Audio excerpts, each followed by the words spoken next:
Hey everyone, welcome to another episode of The Other Side of Addiction, soon to be rebranded to Through the Storm podcast. Hey, I have a really special guest with us today, and the show is going to be titled You Can't Heal What You Can't Understand. But before I introduce the lovely Amber Washington, I just want to say thank you to Emergo Academy, Dave and Susan Kenny, for their sponsorship, for sponsoring this show. Dave and Susan Kenny are actually my coaches, and they have helped me through a lot of stuff. And they're all about the brain first approach, about getting inside your own head, really, and figuring things out. And once you learn how to do that, it really does help with your healing, no matter what that healing may be. So I just want to again say thank you to Dave and Susan Kenny for all their love and their support. They've been guests on my show a couple times. And if you guys aren't even interested in being certified and taking one of their coach or one of their courses to be a coach, I still would highly recommend taking one of their courses just to help yourself. I mean, like I said before, it has literally changed my life and has helped me get through a lot of stuff, especially I've said this many, many times in 2025 with all the things that happened in my life. Seriously, if it wasn't for the coaching guys, who knows? I probably would have went off the deep end. So anyway, thank you, Emergo Academy. That's EMERGO Academy.com. Check them out. Dave and Susan Kenny. Love you guys. Appreciate it. So I am going to introduce our guest, Amber Washington. Amber, thank you so much for taking time out of your day to be on the show. And so Uh, you guys get to know who Amber is. I'm going to read her bio really quick, which you guys know I usually don't do, but I really feel like this one needs to be shared. So Amber Washington is the founder of Whole Heals, a healing-centered company focused on trauma, informed leadership, neurodivergent sensitivity, storytelling, and human connection. A self published author, speaker, and advocate. Amber's memoir, Whole, My Journey to W chronicles her journey through childhood, sexual abuse, trauma survival, and ultimately healing and reclamation of voice. After years working in the tech industry, Amber began public speaking or public sharing her story through a workplace initiative called Share Your Story, which became the catalyst for both her personal healing and creation of Whole Heals. Her work now bridges lived experiences with leadership development, helping organizations better understand the impact trauma has on individuals, teams, and workplace culture. Amber is the creator of The Voice Collective, a live storytelling series designed to create brave spaces for honest conversation around healing, mental health, resilience, and identity. She also serves on the board of the Rape Recovery Center in Salt Lake City and patterns with organization or partners with organizations focused on survivor, advocate, prevention, and mental health awareness. Through speaking, writing, and training, Amber's mission is simple: to help people understand what you can't heal, you can, what you can't heal, excuse me, you can't heal what you can't understand. yeah. Healing becomes possible when people feel seen, safe, and heard. And I really love that, Amber. I just even it works my emotions up inside with that last little bit. We talked right before we started recording, and that's exactly what it is. You said something that is very, very important. We cannot do it alone. So thank you for what you do. And it's crazy how so many of us go through some traumas and difficult times in our life to come out on the other side just so we can be the voice and the hand to help other individuals get there as well. So thank you for your time. Yeah, Al, thank you so much for having me. And honestly, you hit on my why. I do this because this is how I make sense of the senseless.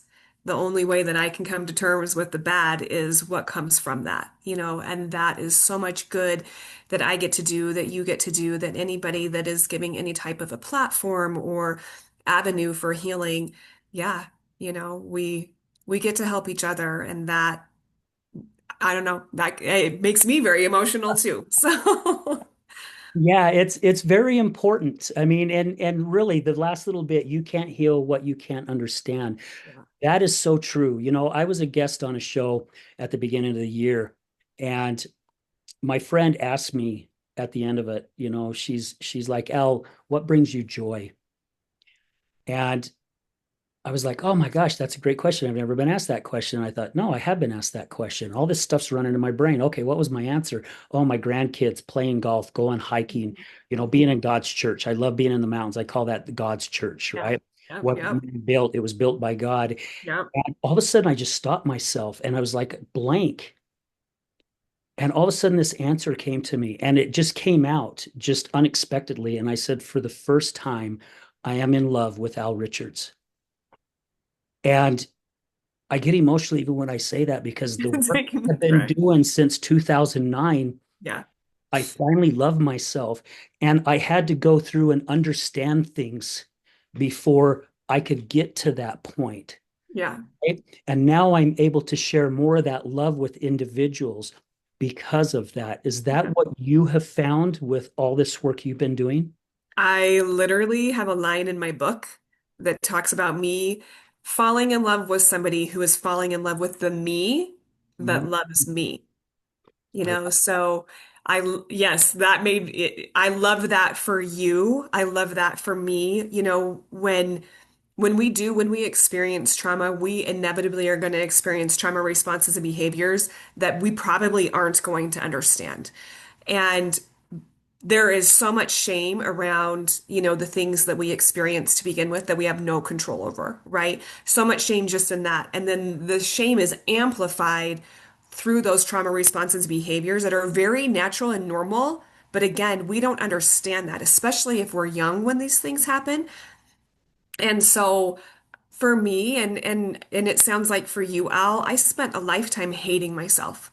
Hating myself and treating myself like I hated myself and letting other people treat me like I hated myself. And in 2022, when I started to write my book and I was prepping to share my story and I was doing all of this research, I was so heavy in it. Um, and I'd been doing therapy. I knew that I needed more than therapy. And so I started reading a lot of different books, but I read The Body Keeps the Score. That was one of the first books that I read. And understanding the scientific part of trauma changed everything for me. That allowed me to forgive myself, and that really was such a pivotal part of my journey because as soon as I started to forgive myself, I started to love me enough to continue to move forward. Healing is not easy. It's painful. It's messy. We're going to step back. I mean, anybody that's done it knows, right? It's hard. It's hard shit. Um, but yeah, loving myself enough, forgiving myself, and then loving myself continually, right? And for me, I recognize that I've always had love for myself or I wouldn't be here. Even amongst all of that self-loathing, I've always loved the core of who Amber is. And I'm so grateful for that, right? I really feel like that's what's kept me alive. So absolutely, loving who we are is so powerful. And when we get to show up as that person, oh my God, the people that we attract are the people that love themselves too. And it's people that want to love themselves. It's the people that really do want to learn from those of us who have gone down paths that maybe they're not ready for. And it just creates this, it's not even like a ripple effect. I just feel like it's this huge wave, like this storm, like you talked about, through the storm, it just creates this massive wave of continual, like, let's do this energy. And it's so beautiful. Yeah, and like you said, when we do get to that point, we do attract all that, Hmm. and it's crazy. I would have never thought 5 years ago when I started the show, and my producer, when I had a studio and a producer, he's like, Al, you will find that one day you're going to start getting phone calls from individuals and asking you questions. And I'm like, yeah, okay, whatever. And Hmm. it Hmm. happens, right? Yeah. I mean, somebody Yeah. calls me up and says, hey, I've got a friend that's really struggling right now. Would you be able to talk with them? Yeah. And hearing what they're going through, sometimes it reminds me of me Yeah. back in those times, right? And my ego is the one that got me, because I thought I was an awesome person. I thought that I was this great guy, a great husband, a great friend. Then somebody actually opened up and was honest with me and said, "Hey, out at the plant, you were known as a liar and a manipulator." And I said, Oh, "Yeah, you're so full of shit. That's mhm. BS." And Yeah. it took some time for me to sit with it and go, my hell, they're 100% right. That's exactly who I am. And here I am getting ready to start having grandkids. And it's like, is this the legacy I want to leave behind of people coming up and saying things to my grandkids that I didn't like your dad or care for him because he lied to me or, and that's really, and then losing a 24-year career, that's what really got me to change. And like you said, it's messy. It, I Mhm. mean, there were days that I'm like, what the hell am I doing? It's so much easier just to be the asshole me that I've been, because I've been that way all my life and control my life and go around or through whatever I had to do to get Al's way because that's the way it was going to be. Mhm. It was so hard, so, so hard. And I've said on this show many times, there is no finish line when it comes to bettering yourself No. because I have tested the waters. And I've said, God, I got this. Thank you for showing me the way. Yeah. Control of the car. And before I know it, I'm in the ditch again or hit a wall. Yeah, I'm like, it was all right, something else. will Yep. you, will you take the wheel again? And after about the, Yep. I finally said, all right, I'm done. You've got control of it all. I'll just follow. Is that what you've also found with your life?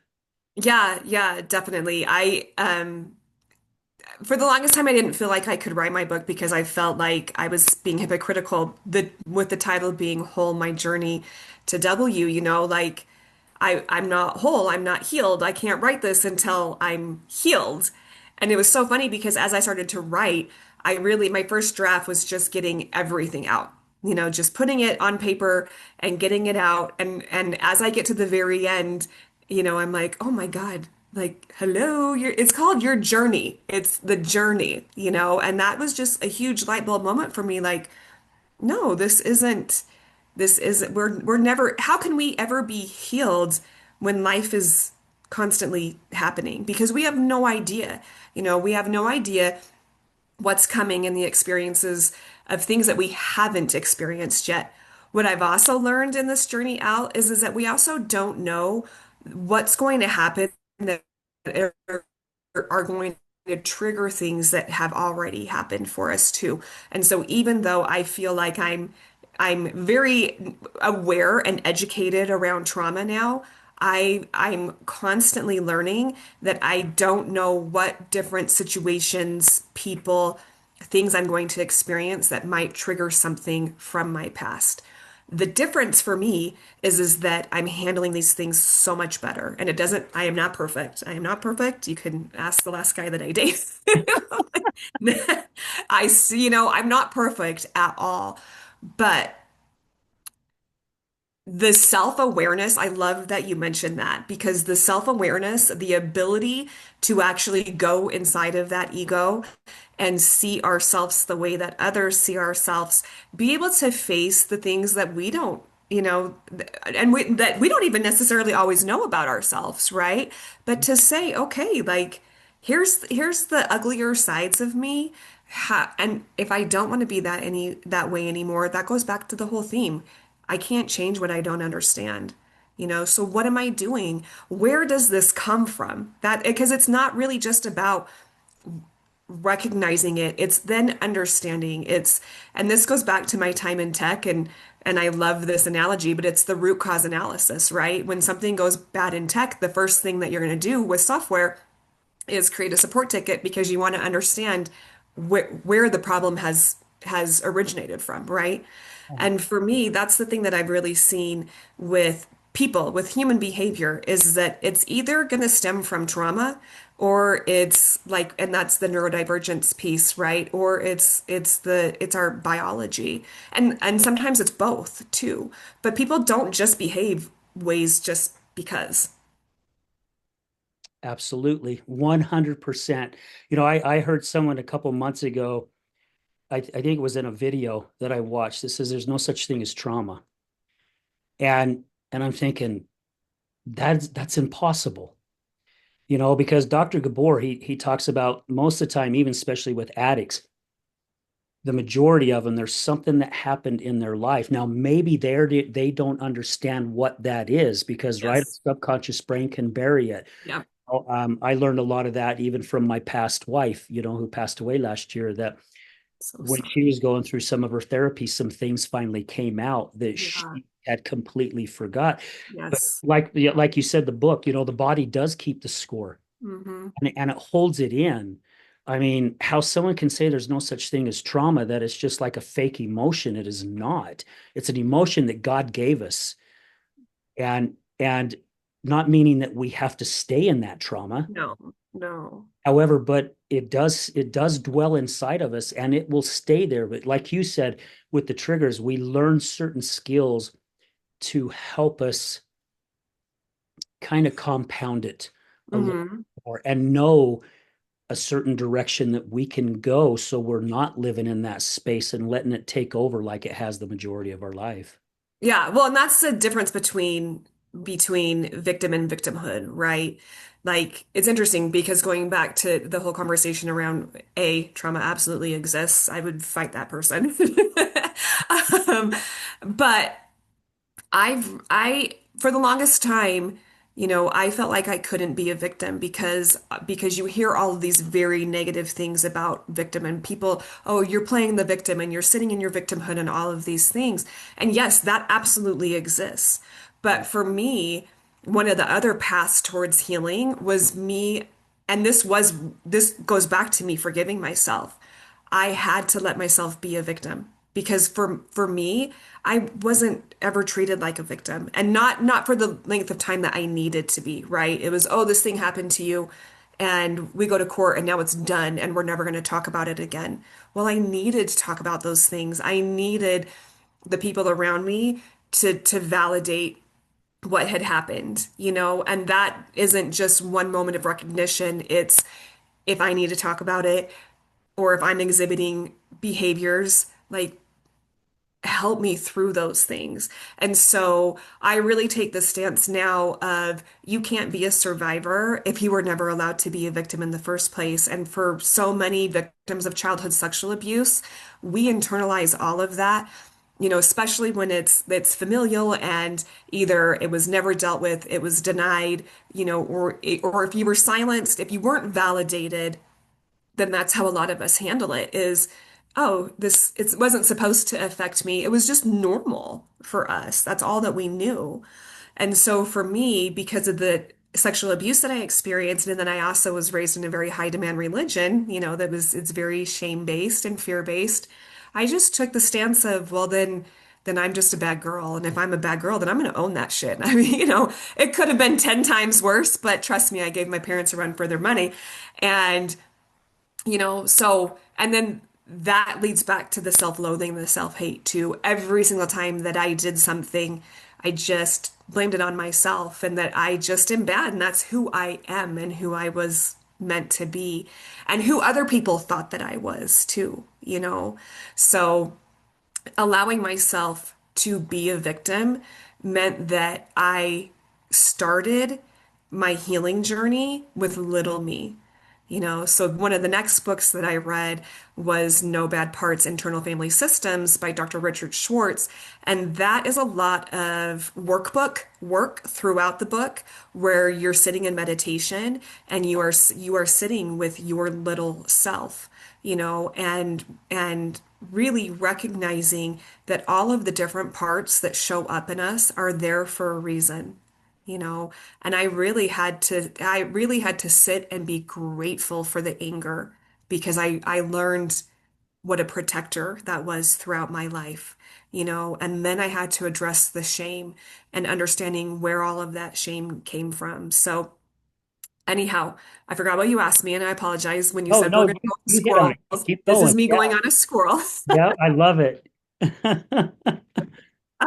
But yes, sitting with the victim, um, understanding that trauma absolutely affects every single one of us. And again, referencing The Body Keeps a Score, the way that that book starts is with a couple who was in a car accident, same experience, different trauma responses from it, and just immediately that was such a powerful way for Bessel to start the book because it's just like, oh, right off the bat, oh, we can experience the same thing and we're going to have different reactions.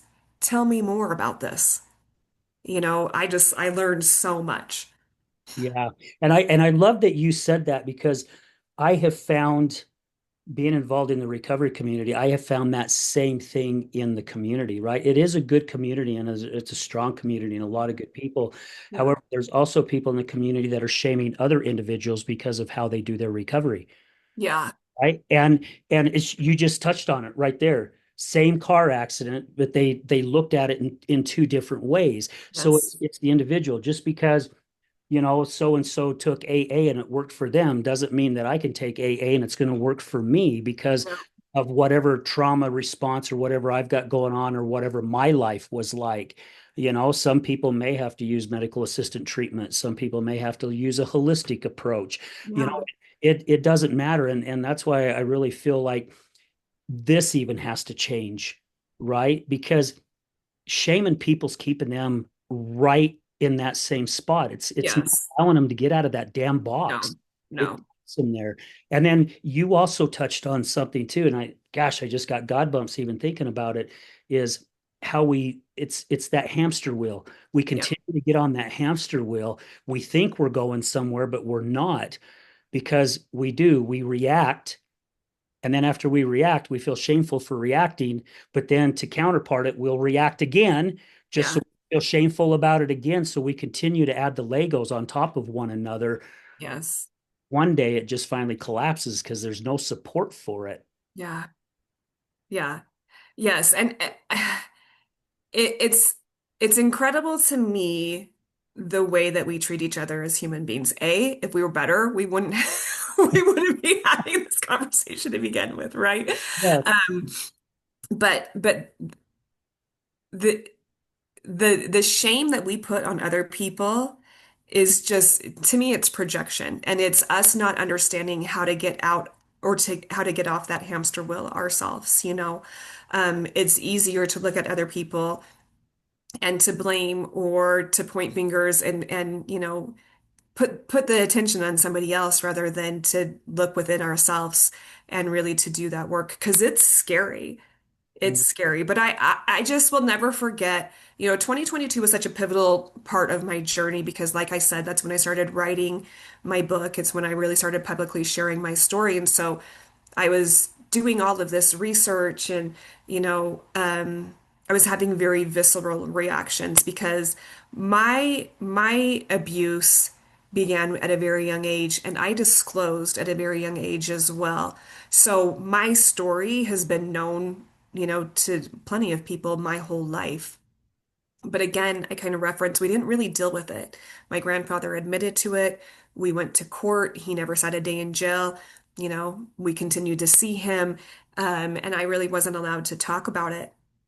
Um, so I'm sorry, guide me back. And I apologize. This is for Oh, no, no. conclusions, and this is Keep going. That's fine. oh, That's good. It goes I wherever it remember, wants. yes. So in doing all of the preparation and re and reliving, that was my point. I apologize.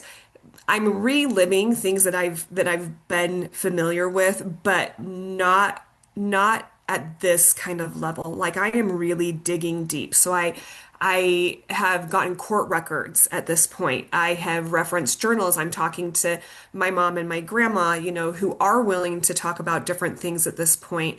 My mom has found notes that my great grandma kept. So I think that one of the unique parts of my story is the amount of information and timelines that I actually have been able to put together.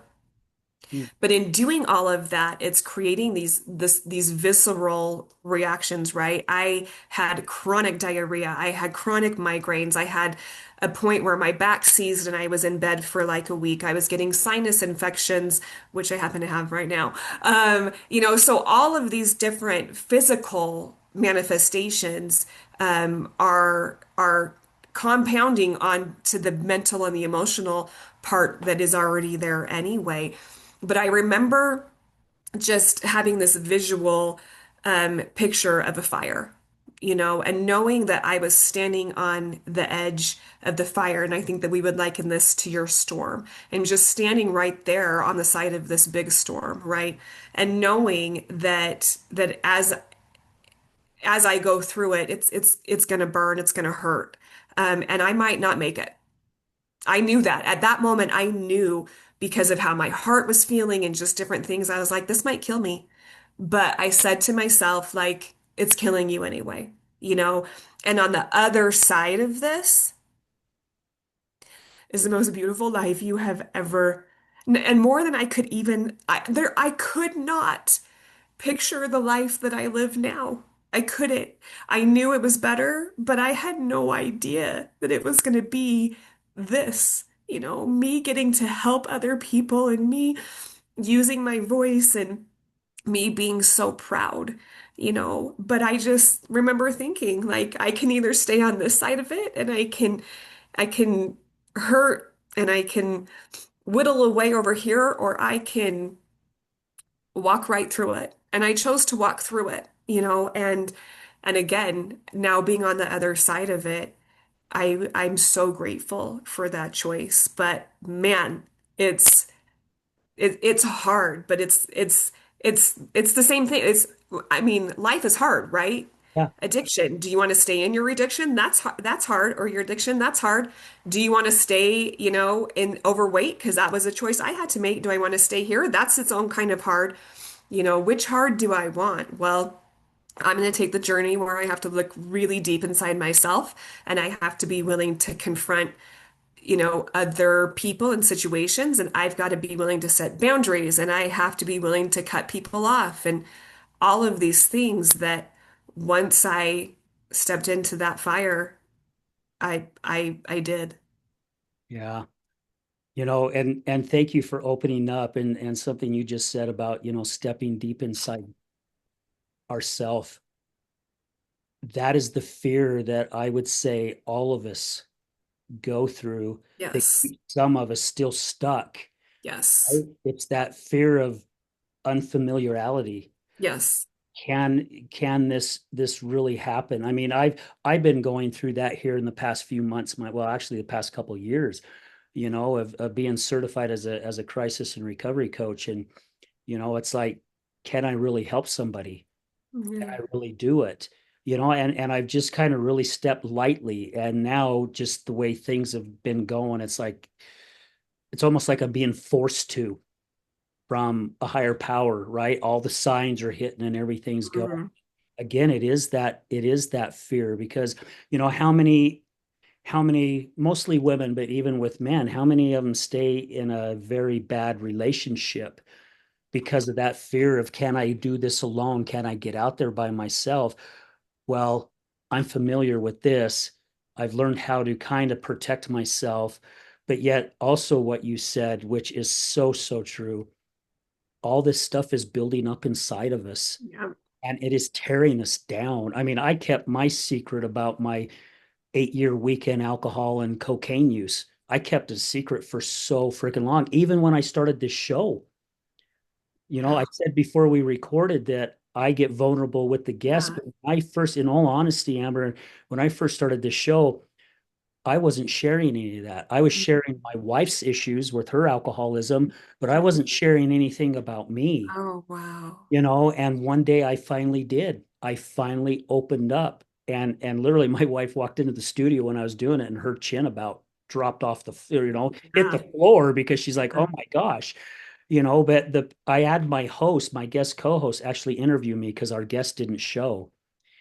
And she was telling me, she goes, "Al, I was watching the weight just melt off of you, and once that happened, that carrot that was hanging over my head, no one could hang it over it anymore because I was the one that was releasing it and not realizing how much it was taking off my shoulders. Mm.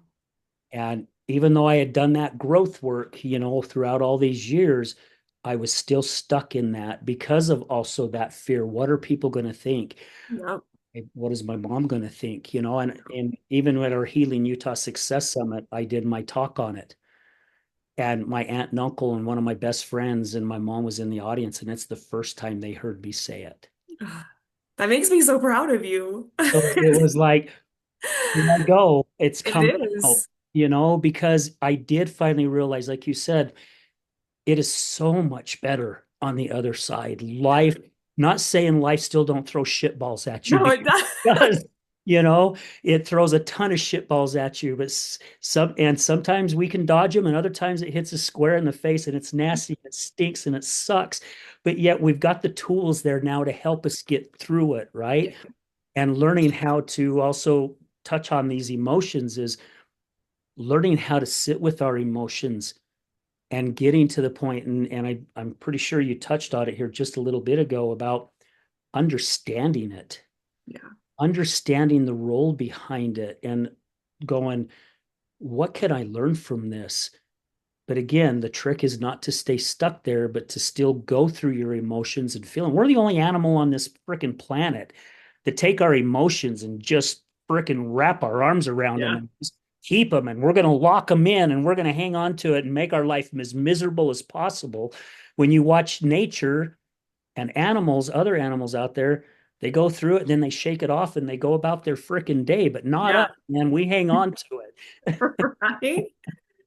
Oh Yeah. my gosh. And I love this because I talked about standing in front of that fire. That came because I I was starting to self-destruct, and I was at the time I thought I was in a good marriage. Things with my life had really calmed down. And yet I'm starting to self-destruct. And I'm like, whoa, but I recognize it now, right? Because I've done as much as I have, I recognize. And so I call my therapist and I'm like, what the hell is going on? And she said, Amber, chaos is your norm. So when peace, happiness, calm comes in, your nervous system alerts. And I was like, okay, no, yeah, we're not going to do that anymore. But that's another thing I had to understand. I couldn't fix that until I understood what was going on. And it made so much sense to me that, yeah, we are so terrified of getting out of our comfort zones, much to our own detriment, right? It is that discomfort, it's that fear of being uncomfortable that keeps us in on that hamster wheel of chaos and self-destruction and shame and all of that. And so, yeah, you have to get to a point where you're like, nope, I'm not going to do this anymore. I always say hurt people until the hurt person comes along and says, mm-mm, not today, Satan. I'm not going to be that person anymore, but we can't not hurt people until we decide that we don't want to be that person anymore. And it takes so much work for us to get there. But understanding what that looks like and refusing to sit in the chaos anymore are huge pieces to all of that. So I love what you just shared with me, and this is something that I've just been thinking about so much lately, and I just posted about this the other day. I love when everything just aligns, especially when I'm having these conversations. But we spend so much of our lives, and some of us all of our lives, being so afraid what other people are going to think. And I always say, like, who is they? I'm they, you're they, we're all they. But we're so afraid of what other people are going to think that we bottle those emotions, we bottle our authenticity. And and when you let go of that, when you say, hey, guess what? When you own your shit, who else gets to hang that over your head? My book is very raw. And I've just gotten the most incredible feedback because of that. People have thanked me for just being as open as I have been. And when I wrote it, I knew that that was something that was so important to me for two reasons. A, because I didn't want anybody to be able to come in and say, "Oh yeah, well, did you know this about Amber?" Yep, you do. You Yeah. know? And two, because I didn't want to write the book as if I was only talking about the people that hurt me. I didn't write this book to hurt anybody. And I have hurt people in writing this book, but that was not the reason behind it. And so I really took care in the way that I've written it so that it's telling my story instead of making people look bad. I hope anyway. So, but yes, in me claiming me and talking about the different things, mistakes that I have made, people that I have hurt, it did the opposite of what we are so afraid of. And it brings people to us. It actually makes people really proud. And I know that my mom is such a huge supporter of me. And when you talked about your mom being in that audience, I just thought, I bet she was so freaking proud of you. Yeah. And it was more my daughter too, that my oldest. Oh, yeah. I'll share a quick story because I don't want to take up a lot of No, your. please do. I remember I was at work one day and my daughter called me and she goes, "Dad, do you have a minute?" And I said, "Yeah, absolutely, I do." And she goes, "Well, I need to talk to you and you're not going to like the first part of it." And I was like, "Okay, what the hell's going on?" She goes, "Dad, when you started your podcast, I was supporting you, right? And I thought your podcast was great and it was going to help a lot of people. But as I listened to a lot of your episodes, I got to where I didn't want to support you anymore." And I'm going, "Why? Why wouldn't you want to support Dad?" And she's like, "Because all you talked about is being the victim. See, we're going to the Mhm. victimhood. And she goes, "Now look, you went through a lot of stuff, right? With my partner's alcoholism, you went through a lot of stuff." But she goes, "You never shared your stuff, like what I said just earlier." Yeah. Yeah. She goes, "Dad, I know your past." Now, my oldest daughter is probably the only person since she got to grow up and understand, the only person, Amber, who I was always one with both of my daughters, I was always 100% honest with them. Mm. Everyone else, I could lie, I can manipulate, do whatever. But when it came to my daughters, I was always straight up front and honest. So if they asked me something, I was honest with them about it. Yeah. And it's funny what you just said, and you may laugh at this, but she goes, "Dad, I was telling Rick, which is her husband, that I didn't want to support you anymore because of that." She goes, "Then one day I'm in the kitchen and I'm starting to cook dinner and I'm looking for a podcast to listen to." And she goes, "I came across yours and there's this woman's face on the podcast, not yours." And the title said, "Own Your Own Shit." That's Mm. what we titled it. Yeah. And she goes, and I listened to it. And she goes, "Dad, I am so proud of you Mm. that you opened up and you finally shared, right? And to have your child tell you that Yeah. is just, my gosh, it was just so freaking amazing. So yes, what you just shared really is what happens. I have not had one guest on my show in the 5 years I've been doing this that has said, "I shared it and my life went to shit." Yeah. One. Yeah. They all said, "My life completely changed." The empathy that you get from other individuals, I mean, it's like a gate opens up and it's just they just come forming or just come running at you. And you're Yeah. going, "Oh my gosh." I mean, when I first opened up about what I was going through, people that I had networked with for years started pulling me off the side and said, "Could I talk to you in private?" And would go off in the corner or down a hall somewhere. And they're like, "I don't know if you knew, but I used to be a heroin addict." And I'd be like, "What? Oh my hell. I've known you for 6 years. I had no clue." But Yeah. it gave them that okay Yeah. to open up, and it gave them that safe place to open up. And I feel like you, Amber, and so many other individuals out there that do come out and open up and share. I I look at it as we were meant to do what we're doing. Yeah. Our journey was specifically meant for us to go through what we went through, hoping, God's probably hoping that we make the choice to get out of it just so we can be there to put our hand out and go, "Let me help you along the way. You're going to have to do the work, but I'm happy to help you along the way." Yeah. Well, and honestly, Al, I want to talk about that because that has been a huge part of my healing too, is not being codependent anymore, not being the rescuer, right? So yes, saying, let me help you, and getting out of my own way, trying to fix it for everybody else. Amen to that. Amen. We're not able to fix anybody else, right? No. And how can we, I mean, it's even like what I shared about loving myself. How can I in a relationship love somebody the way I want to love them if I'm not even able to do that for myself? No, You know, no. you're not Yeah, able to we do can only that. live we can only love to the capacity, right? And yeah, it's a beautiful thing. And I'm still waiting for that to happen. I'm hopeful Me too. that I get to fall in love, as this me. Um, but well, fall in love and be fallen in love with. It's got to be a two-way street, right? We want that both. Absolutely. But yeah, just man.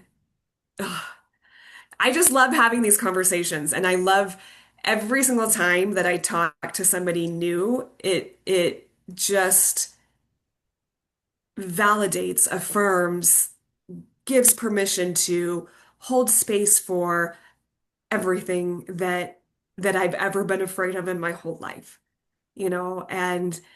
and it's part of its age, I turned 45 last year, and I think that especially women in their 40s, I see this thing. First of all, a lot of us are going through perimenopause and we're like, whoa, what just happened? Right. But along with all of that is that you just get to a place where you give less fucks. I hope I can say that. Yeah, yeah, Um, fine. and it's not because I'm still a very caring person, but the things that I care about have shifted, and it's not, I don't care nearly as much what other people think about me. I'm not living my life worried about appearing a certain type of way so that I can appease a certain type of person. Now I'm just me, and if you love me, great. If you don't like me, that's okay. If you don't like me, I probably trigger you. you Yeah, know, and then you're welcome. I hope that you figure out what it is that you're triggered about, and it's okay. We're not supposed to be everybody's cup of tea. I understand that. But that was another part of really like just accepting myself and finding confidence was recognizing that I'm not supposed to be everybody's cup of tea and feeling like that would be exhausting if I actually wanted that. yeah, So, yeah, no kidding. Yeah, either that or spill the tea or burn yourself or oh something. gosh. Yeah. Yeah, we're not Yes. any different. And just part of this too, right, is you talked about, you know, everything that is coming your way and you recognizing these signs that are saying, hey, you go and you do this, and having the grace and love for self to make sure that we aren't burning ourselves out and doing that, and that I think that that is the difference between having a platform, a program, a heart, whatever it is that wants to help instead of do, you Mm, know? Because if we are constantly trying to do for others and we're constantly trying to fix, you're gonna, especially in this space, you are gonna burn out so fast, so fast. But if you provide your story, your voice, your program, whatever it is, your and helping people to understand how to make those changes and supporting them in the process, it's not nearly as time consuming as consuming on our energy, or even the physical part of this work that it takes. Um, and that's something that there's a fine line, but it's a balance that I'm really working on because I'm guessing that you feel the same way and just like, hey, go do this, go do this. And I'm like, yes, I want to do it all. I want to fix everybody. How can I do it? But again, recognizing that I have to take care of myself first. I have to put me first. And the more that I do that, the more I'm actually able to give to other people.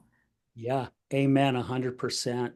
And what's crazy too, as we're doing that, as we're giving to other people, we are receiving so much back. So much. So Oh my much, God, so right? much. I mean, I got God bumps over here because it's crazy. Even when I started this podcast, I have learned so much because while I'm doing a show or mentioning some of my story or saying things, what I'm gathering from my guest as well. I mean, I've gotten so much from guests.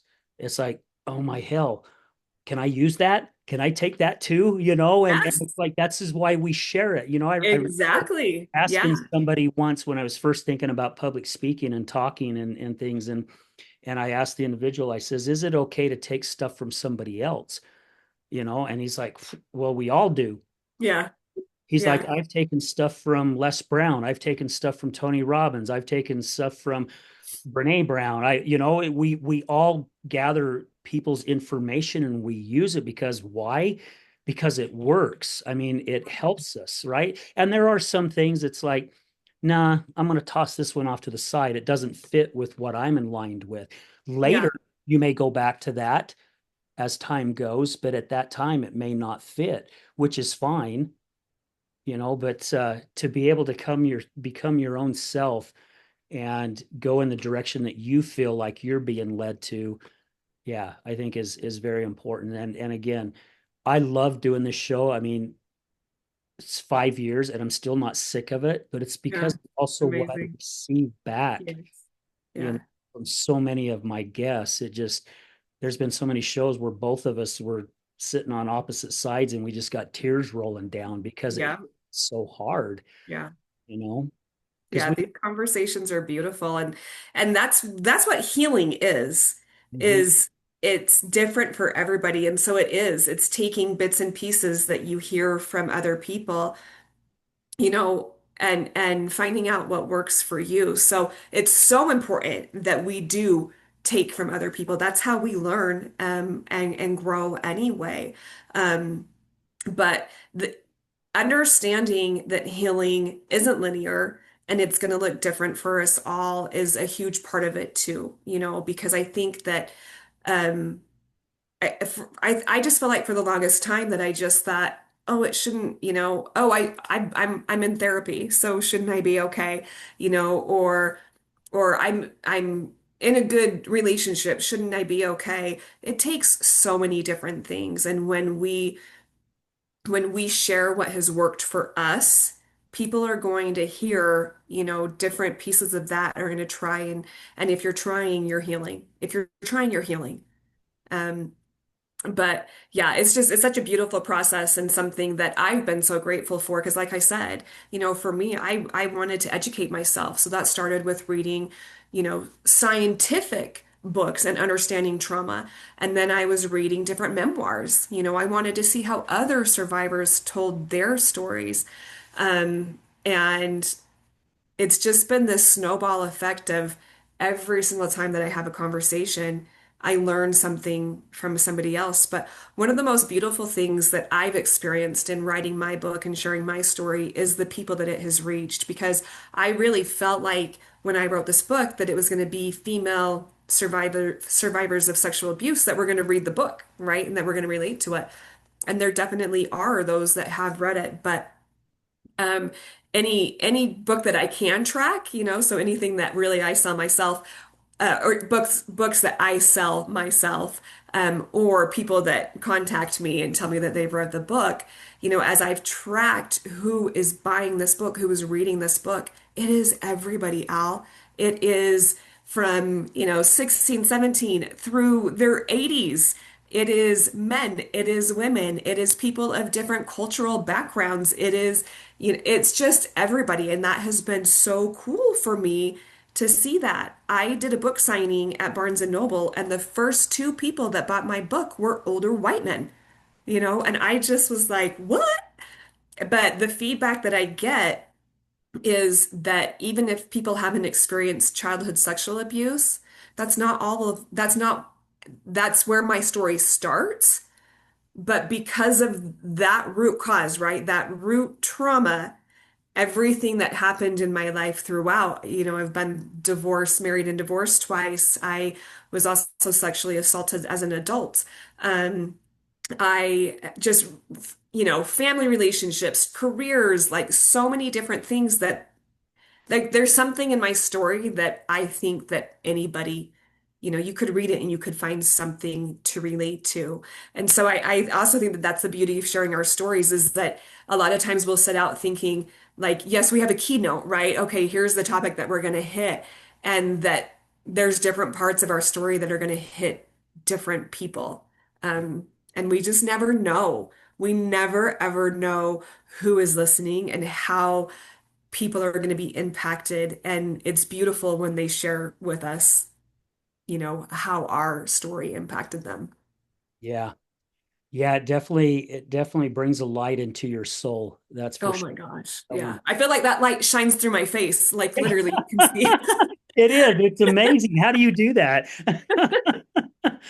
Yeah, it definitely changes our life. I've shared this on the show a couple times, and how uncomfortable, how we talked about how uncomfortable it is to even shift. We'll go back a little bit to shift into a different realm or to step into that fire or walk towards the storm. Yeah. I Yeah. used to I used to work with a good friend of mine. We're still good friends to this day, and we we were remodeling this house and $1 million home, right? And it's at the bottom of Little Cottonwood Canyon, and we're tearing the whole upstairs completely out and ripping walls out and tearing a whole bathroom out. And there's this mirror, and the owners had moved all their stuff out in the garage, and then also had some movers come and move some of their stuff, take it to storage. And but this mirror, why the hell this mirror? It was just a plain square freaking mirror, nothing special about it, but they wanted to keep it. But they never took it out. It stayed. So every time we would go to work in that room, we'd move the mirror and move it somewhere else. And Mm. one day, my buddy Cap and I, we got talking about, I was going through some stuff, he was going through some stuff. And one day he goes, wonder what the message in the mirror is. And all of a sudden, we just started using it every single freaking day. It's like we'd get there at work. It's like, what was your message in the mirror today? And it's about how uncomfortable it is for us to look at ourselves eye to eye in that freaking mirror. Yeah. It is so uncomfortable. Yeah. And again, it's because we don't want to see our fears. We'll be there for someone else and help them along the way. But by hell, we don't want to see ours. And Mhm. that's what's keeping us in where we're at, right? We've talked about this the whole freaking show. That's what keeps us in that quicksand or that mud puddle. Mhm. Oh, that's why we keep getting hit with shitball after shitball. It's because we're not looking at the message in the mirror. And when we can finally see that and look deep in ourselves, life's going to stay the same. And when we can learn how to do that, I really feel that's the first stepping stone to start leading us in a whole direction, no matter how uncomfortable it may be. Because you've said it a few times, Amber. It's hard. It's not easy. It's not like you read this book and that book and you watch this show or you go to this course or you listen to this podcast, everything's going to be great. Everything's going to be hunky dory. It's still that process. It's still that journey. Yeah. i i It's that journey. Yeah. I had somebody about a month ago or so, and he called me up and he's all excited, right? And he's like, Al, I finally reached this point to where I've been working so hard to get to and reach it. And I'm like, oh my hell, man, I'm so happy for you. Celebrate it, man. Really celebrate it. Great job. And he's like, it took me so long to get to this point and all that. And he's just throwing all this positive stuff and I was hoping, oh my gosh, I just showed my battery low. Hopefully it'll make it the rest of the show. Yeah, we may have to end it quicker. But and I even checked it and it was pretty good. But anyway, um, after he got done and everything, and I says, look, I says, I am so happy for you and I'm excited for you. But I says, turn around and look behind you. And he's like, what do you mean? And I says, well, turn around and look at behind you because you've reached the top of the mountain, but you just hit a bottom of the next one. And that's how our life is, right? And we Yeah. continue to just get higher and we continue to grow and get better and better as we go. However, we cannot find that light unless we go through that darkness, and that is the blessing. I mean, you didn't want to go through all your sexual abuse and all the trauma and all the crap, but the blessing that has come out of it, who's it's who you are today, right, Amber? Yeah. Who you are today. And it's such a beautiful, beautiful thing. I mean, you got emotional at the beginning of it, just going, my life is just so amazing right now. And again, I've not heard one person say, yeah, my life is worse. Not a one. No, and it's interesting because I want to make sure that listeners understand like my life is beautiful, but so much of that is because of gratitude because I'm so grateful for where I'm at. My life is beautiful. It was not easy. It does not mean that I have a whole bunch of money and things are perfect. No, it means that I find joy in the journey and I really make sure to appreciate those highs and celebrate, like you said. I celebrate my wins. On the hard days, I feel them. I give space to those emotions. I validate myself and those parts because they're not bad. Why am I feeling this way? And instead of sitting in any of that, validate it and move forward. I understand. I understand. I learn to understand. What I don't understand, I want to understand. And that really just came from this desire and this resilience that I've always had, this stubbornness, that I wasn't going to let the people that hurt me win. Yeah, But I had to go back and be willing to first understand and then build and work on that understanding. I love that. Well, we just come up on the hour, and thank goodness, hopefully this battery is Perfect. lasting. Um, is there any last thoughts that you would like to share? And then also, how can people find your book? Yeah, absolutely. So my book it's available on Audible. It's narrated by myself and my mom and my therapist. It is on Amazon, paperback or Kindle is also available on barnesandnoble.com.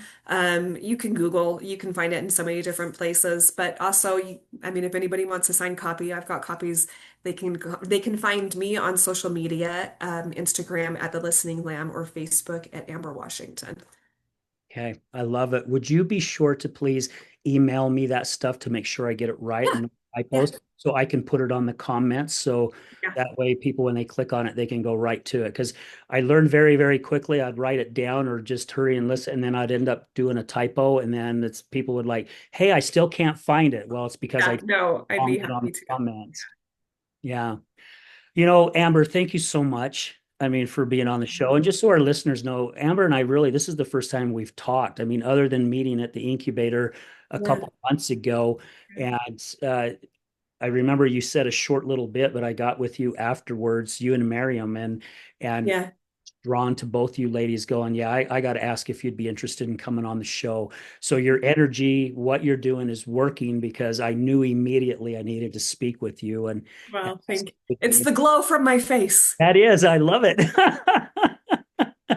Yeah, I love it so much. And again, thank you so much for what you do. Uh, Thank you. Thank you. Seriously, you've got to be helping so many individuals. And like I said, all it takes is one. All we got to do is help one person, and the ripple effect goes so much further than what either one of us know. Yes. Well, teamwork makes the dream work. So we're just going to keep at it. I love it. All right. Well, guys, thank you. And thank you, Amber. We're going to say thank you to Dave and Susan Kenny again with the Emergo Academy. Thank you guys for your love and support. I love you guys a ton. Guys, remember the show is going to be changing to Through the Storm. I don't know when, but it is coming, and we're working on some things right now. And I also want to throw out there, mark your calendars for October 3rd, Saturday, October 3rd at the Miller Free Enterprise Building. We're going to be holding our sixth Healing Utah Success Summit. So That's keep an awesome. eye on our Facebook, on my Facebook too. More information is going to be coming out, but would love to have you guys there. Just want to say thank you to all our guests, all our future guests, our past guests. Most of all, I want to say thank you to our listeners. You guys are the ones that's keeping this show going. I love and appreciate you guys so much.